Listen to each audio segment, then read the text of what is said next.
जय श्री सद्गुरु देवाय नमः। जय श्री गणपति देवाय नमः। ओम क्रीं कालिकाय नमः। श्री कालिका पुराण अध्याय 68 आसन आदि पूजा उपचार वर्णम। श्री भगवान बोले, हे भैरव, अब मैं पूजा के उन 16 उपचारों के विषय में कहूँगा जिनके भक्तिपूर्वक प्रयोग से देवी देवता तथा अन्य भी भली भांति प्रसन्न हो जाते हैं। तुम उन्हें सुनो। आसन वर्णन। सब प्रथम मंडल के उत्तरीय भाग में पुष्पमय लकड़ी का वस्त्र, चमड़े या कुशा का बना आसन पूज्य देव को समर्पित करें। जो वाणी, पुष्प एवं जल प्रदान किए जाएं, उन्हें मंडल के पद्म पर उत्सर्जित करना चाहिए। पुष्प के बिना दिए जाने वाला ऐसा उपहार जो मंडल को ढकने वाला हो, उसे पद्म के बाहर द्वार आदि स्थानों पर निवेदित करें।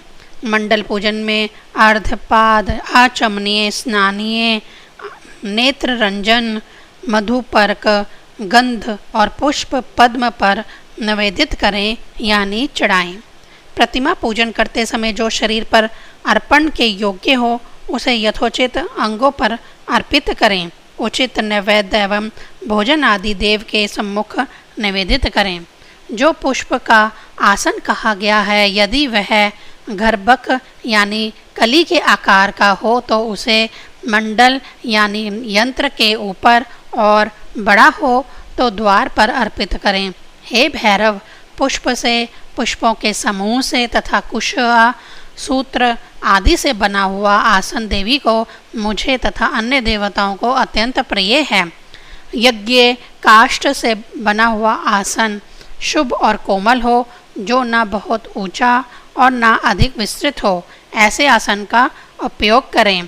कांटा युक्त, दूध वाले, गांठ युक्त, चौराहे या शमशान में उत्पन्न काष्ठों तथा भेड़ को छोड़ अन्य काष्ठों के बने उत्तम आसन ही देने चाहिए। वक्कल, रेशम, सन के बने 3 प्रकार के वस्त्र बताए गए हैं। इनमें रोम से या कंबल से बना सम्मिलित होने पर 4 प्रकार के वस्त्र हो जाते हैं, जिनके बने आसन साधक द्वारा ऐश्वर्य प्राप्ति हेतु अपने इष्ट देव को समर्पित किया जाना चाहिए। सिंह, बाघ, लकड़बग्गा, बकरा, भैंसा, हाथी, घोड़ा, कृष्णसार, सिमर, राम आदि 9 प्रकार के मृगों के चमड़ों से बना आसन सभी देवताओं को अत्यधिक प्रसन्नता देने वाले सुने जाते हैं। देवताओं की संतुष्टि हेतु वस्त्रों में कंबल से बना, चमड़ों में मृग के चमड़े से बना, लकड़ी से बने आसनों में चंदन से बना आसन श्रेष्ठ होता है। जो आसन कुशा का बना होता है, वह सर्वश्रेष्ठ आसन है। वह सभी देवताओं, ऋषियों और नित्य आत्मा वालों के लिए योग पीठ के समान श्रेष्ठ आसन और उत्तम स्थान कहा गया है। आसन प्रदान करने से साधक सौभाग्य एवं मुक्ति को प्राप्त करता है। शांबर, रोहित, राम, न्युक्कु, रंकु, शाशा, रुरु, एण और हिरण, ये 9 प्रकार के मृग कहे गए हैं। हे भैरव, यहाँ हिरणों के भी 5 भेद बतलाए गए हैं। 12 सिंघा, गैंडा, रूरू, चीतल और मृग, यह सब बलि प्रदान एवं आसन हेतु चरम दान में उपयुक्त कहे गए हैं। लोहा, कांसा और सीसा को छोड़कर सभी धातुओं के आसन श्रेष्ठ कहे गए हैं। शिलाओं, मणियों तथा रत्नों से बने आसन देवताओं के भोग हेतु समर्पित करें। हे भैरव, अब साधक के उन आसन के विषय में सुनो जहाँ बैठकर पूजन करता हुआ साधक सब प्रकार की सिद्धियों को प्राप्त कर लेता है। लकड़ी, चमड़े, वस्त्र और धातुओं के बने 4 प्रकार के आसन साधकों के लिए सदैव उपयोगी बताए गए हैं।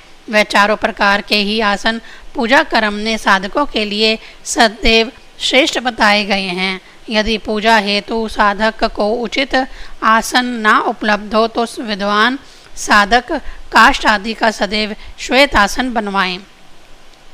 वह काष्ठ यानी लकड़ी का बना आसन 24 उंगल लंबा, 16 उंगल चौड़ा या 4 उंगल ऊंचा बताया गया है, किंतु 6 उंगल से ऊंचा ना प्रयोग करें। पहले जिस प्रकार के आसनों का निषेध किया जा चुका है, उनका पूजन क्रम में भी निषेध करना चाहिए। पूजा क्रम में आसन हेतु 2 हाथ से लंबा, 1.5 हाथ से चौड़ा तथा 3 उंगल से ऊंचा वस्त्र ना प्रयोग करें। पूर्वोक्त वर्णित चमड़े का बना सिद्धिदायक आसन यथेष्ट लंबा चौड़ा प्रयोग किया जा सकता है, किंतु वह कभी भी 6 उंगल से ऊंचा नहीं होना चाहिए।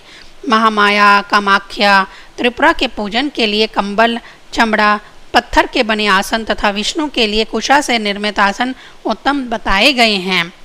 लकड़ी और पत्थर के बने बहुत लंबे चौड़े ऊंचे आसन सभी कर्मों में भूमि के समान बताए गए हैं। पृथक पृथक आसनों की व्यवस्था मंडल द्वार के बाहर बनाएं व पूजन में कभी पत्ता का बना आसन ना प्रयोग करें। देवताओं के कामिक यानी सकाम पूजन में पहले बताए चमड़ों से बने तथा गंध मृग यानी कस्तूरी मृग के चमड़े एवं हाथी दांत के आसन का प्रयोग करना चाहिए। हाथी के अतिरिक्त अन्य किसी प्राणी के अंग या हड्डियों से बने आसन का पूजन में प्रयोग ना करें।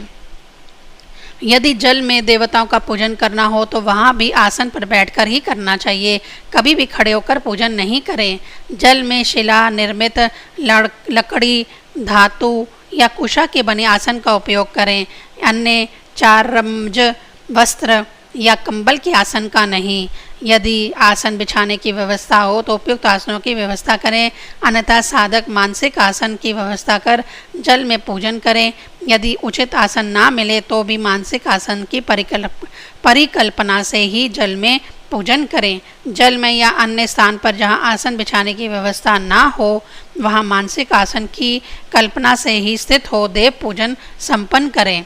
हे बेताल और भैरव नामक दोनों पुत्रों, यह पूजक के विचार से आसन बताया गया। अब तुम दोनों पाद के विषय में सुनो। पाद वर्णन। पैर यानी प्रकलाक्षण के निर्मित जो केवल जल दिया जाता है उसे पाद कहते हैं। इस धातु के पात्र या शंख से प्रदान करें। पाद धर्म, अर्थ, काम, मोक्ष का संस्थान बताया गया है, उसे सब जगह आसन दान के पश्चात मूल मंत्र से प्रदान करना चाहिए। अर्ध वर्णन। साधक यथो उपलब्ध कुशा, पुष्प, अक्षत, चंदन, गंध यानी सुगंधित पदार्थ और जल से सिद्धि की कामना सहित अर्ध प्रदान करें। अर्ध से कामनाएं प्राप्त होती हैं, अर्ध से धन प्राप्त होता है, अर्ध दान से ही पुत्र, आयु, सुख या मोक्ष प्राप्त होता है। बुद्धिमान साधक शंख स्थित जल सूर्य को तथा सीपी का जल विष्णु को अर्घ्य के रूप में प्रदान न करें। आचमनीय वर्णन। शुभ सुगंधित जल कपूर से सुगंधित तथा काले अगर से धूपित यथो उपलब्ध सुगंध से युक्त फैन से रहित जल को धातु के पात्र या शंख पात्र में लेकर आचमनीय प्रदान करे। जो प्रसन्न स्वच्छ फैन रहित जल देवताओं के आचमन हेतु दिया जाता है उसे आचमनीय कहते हैं। यदि उपलब्ध हो तो सुगंध आदि से सुगंधित जल से आचमनीय अथवा केवल बिना कुछ उसमें मिलाए जल मात्र से ही आचमनीय प्रदान करें। आचमनीय प्रदान करके साधक आयु, बल, यश की वृद्धि और अभिलाषित कामनाओं को नित्य प्राप्त करता है। मधुपर्क वर्णन। दही, घी, जल, मधु, मिश्री इन 5 पदार्थों से युक्त पदार्थ मधुपर्क कहा जाता है। वह सभी देव समूह को तृप्ति प्रदान करने वाला है। मधुपर्क बनाने में जल सबसे कम, मिश्री, दही, घी समान मात्रा में तथा शहद का सर्वाधिक प्रयोग करना चाहिए। वह मधुपर्क सोना, शंख या कांसे के पात्र में ज्योतिष होम, अश्वमेघ आदि यज्ञ में तथा अपने इष्ट देव के पूजन में प्रदान करें। ऊपर इस प्रकार का वर्णित मधुपर्क सभी देव समूह को तुष्टि देने वाला तथा धर्म, अर्थ, काम, मोक्ष का साधक कहा गया है। यह सौख्य, भोग, तुष्टि व पुष्टि प्रदान करने वाला है। स्नानीय वर्णन। कल्प यानी पूजा विधि जानने वालों द्वारा सुगंध युक्त चूर्ण, कस्तूरी, गोरोचन, कुमकुम, गुड़, मधु पंचगव्य सर्वो औषध मिश्री साबुन तेल संदिग्ध स्नेहयुक्त तिल अंत में जल इनके मिश्रण को स्नानीय कहा जाता है। स्वर्ण और रत्न युक्त जल कपूर से सुगंधित स्नानीय जल को धातु कांसा या शंख के पात्र में निवेदित करें। स्नानीय पदार्थ मंडल में पद्म के केसर पर, सूर्य की प्रतिमा पर, शिव के लिंग पर, सर्प की पीठ पर तथा देवता के शरीर पर देना चाहिए। अत्यंत कोमल मिट्टी की बनी घी और संदूर से बनी श्री चंदन पर प्रतिष्ठित प्रतिमा के शरीर पर स्नानीय का लेप करना चाहिए किंतु स्वास्तिक पर स्थापित होने पर, खड्ग पर, दर्पण पर स्नान कराना चाहिए। इस प्रकार से सूर्य, विष्णु, शिव आदि को या जहाँ कहीं पूजन करना हो, विशेषकर महादेवी को स्नानीय प्रदान करें। उपयुक्त रीति से स्नान कराने से पूजक चिरायु होता है तथा विधि पूर्वक स्नान दान से वह कल्प पर्यंत स्वर्ग सुख का भोग करता है। पाद, गंध, धूप, दीप आदि सभी उपचारों का अर्ध पात्र के अमृतकरणी आदि द्वारा संस्कारित जल से अभिषेक कर इष्ट देवता को अर्पित करें तो देवता उसे स्वयं ग्रहण करते हैं। अर्धपात्र से उन जलों की व्यवस्था किए बिना जो इष्ट देव को निवेदन किया जाता है वह सब निष्फल हो जाता है, क्योंकि राग से, लोभ से या आलस्यवश अर्धपात्र का अमृतीकृत जल यदि पात्र से बह जाए तो पुनः अमृतीकरण करें। अमृतीकरण युक्त पात्र में बचे हुए थोड़े से भी जल में अन्य जल डालकर समर्पित करें तो उसका भी उसी से अमृतीकरण हो जाता है। यदि बहुत पुष्प या मालाएं पर्याप्त मात्रा में चढ़ानी हो तो उसका अर्धपात्र के जल से संचन कर उसे अर्पित करें। अर्धपात्र स्थित जल के अतिरिक्त अन्य जल से जो पादादिक चढ़ाया जाता है, सैकड़ों विधियों से चढ़ाए जाने पर भी देवता उन पदार्थों को ग्रहण नहीं करते।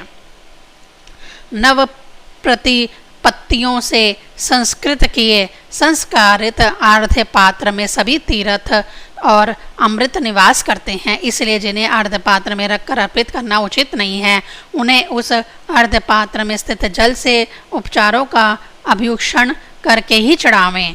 हे भैरव, यह मैंने तुमसे आसन, बाद, आर्ध्य, आचमनीय, मधुपर्क, स्नानीय इन 6 पूजा उपचारों के विषय में कहा।